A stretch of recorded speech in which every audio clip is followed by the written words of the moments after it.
സംസ്ഥാനത്തെ KSEBയിൽ ഗുരുതര പ്രതിസന്ധി. ആവശ്യത്തിന് ജീവനക്കാർ ഇല്ലാത്തതാണ് പ്രതിസന്ധിക്ക് കാരണം. 35,917 ജീവനക്കാർ വേണ്ടയിടത്ത് നിലവിലുള്ളത് 26,488 പേർ മാത്രമെന്ന് വിവരാവകാശ രേഖ. നികത്താനാകാതെ ഒഴിഞ്ഞുകിടക്കുന്നത് 10,000-ഓളം തസ്തികകൾ. ഇത് സംബന്ധിച്ച വിവരാവകാശ രേഖ ജനം ടിവിക്ക്. ജനം ബ്രേക്കിംഗ്. പൊതുജനങ്ങൾക്ക് 24 മണിക്കൂറും സേവനം ഉറപ്പാക്കേണ്ട KSEBയിലാണ് ആവശ്യത്തിന് ജീവനക്കാരില്ലാത്തത് പ്രതിസന്ധി സൃഷ്ടിക്കുന്നത്. 10,000-ലധികം ജീവനക്കാരുടെ തസ്തികകളാണ് നികത്താനാകാതെ ഒഴിഞ്ഞുകിടക്കുന്നത്. KSEB ഹ്യൂമൻ റിസോഴ്സ് വിഭാഗം ചീഫ് എഞ്ചിനീയറുടെ ഓഫീസിൽ നിന്ന് ലഭിച്ച വിവരാവകാശ രേഖയിലാണ് ഞെട്ടിപ്പിക്കുന്ന വിവരം. നിലവിൽ KSEBയിലെ സ്ഥിരം ജീവനക്കാരുടെ എണ്ണം 26,488 ആണ്. ആവശ്യമുള്ള ജീവനക്കാരുടെ അനുവദിച്ച എണ്ണമാകട്ടെ 35,917.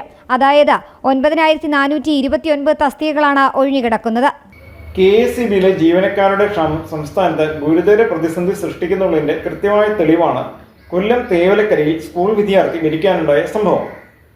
KSEBയിൽ ഏകദേശം 10,000-ഓളം തസ്തികകൾ ഒഴിഞ്ഞുകിടക്കുന്നുവെന്നാണ് വിവരാവകാശ മറുപടിയിൽ നിന്നും വ്യക്തമാവുന്നത്. KSEBയുടെ മാനദണ്ഡ പ്രകാരം ഇപ്പോൾ നിലവിൽ ആവശ്യമുള്ള ജീവനക്കാരുടെ എണ്ണം 36,000-ലധികമാണെങ്കിൽ നിലവിലുള്ളത് 26,000-ലധികം ജീവനക്കാർ മാത്രമാണ്. അതായത് 10,000 തസ്തികകളാണ് ഒഴിഞ്ഞുകിടക്കുന്നത്. അപ്പം ഇതിന്മേൽ ഈ ഒഴിഞ്ഞുകിടക്കുന്ന തസ്തികകളെ പറ്റി KSEB സംസ്ഥാന സർക്കാരിന് കൃത്യമായ റിപ്പോർട്ട് നൽകിയിട്ടുണ്ടോ? അങ്ങനെയെങ്കിൽ ഇതിന്മേൽ എന്ത് തുടർ നടപടിയാണ് സംസ്ഥാന സർക്കാർ സ്വീകരിച്ചിരിക്കുന്നതെന്ന് വൈദ്യുതി വകുപ്പും വൈദ്യുതി മന്ത്രിയും വ്യക്തമാക്കണം. KSEBയിലേക്ക് താൽക്കാലിക അടിസ്ഥാനത്തിൽ നിയമനം നടത്താറില്ലെന്ന് അധികൃതർ തന്നെ പറയുന്നു. കോൺട്രാക്ട് വ്യവസ്ഥയിൽ ARU തലത്തിൽ നടത്തിവരാറുണ്ടെങ്കിലും അതിന്റെ കൃത്യമായ വിവരങ്ങൾ ലഭ്യമല്ലെന്നും വിവരാവകാശ രേഖയിൽ സൂചിപ്പിക്കുന്നു. കഴിഞ്ഞ 2 ദിവസത്തിനിടെ 3 ജീവനുകളാണ് സംസ്ഥാനത്ത് വൈദ്യുതാഘാതമേറ്റ് പൊലിഞ്ഞത്.